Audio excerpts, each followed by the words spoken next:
Giging. Nah, tengok. Nah, ini cantik lah. Ini yang saya kurang paham nih. Kenapa perlu ada skru? Ini pun. Mungkin dia takut terlampau kuat, tekanan dia terlepas. Nah, kalau yang ini nah. Kalau ABS pipe ini adalah ABS, ini PVC. Patut dia guna gum ABS, tapi ini warna dia jernih saja. Ini confirm dia pakai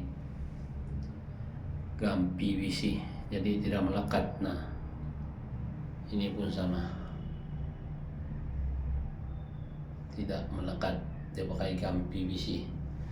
Kali ini dia pakai gum ABS. Tengok dia warna biru. Oke. So, kalau kita mau sambung pipe ABS PVC, kena guna gum ABS warna biru tuh, baru boleh melekat.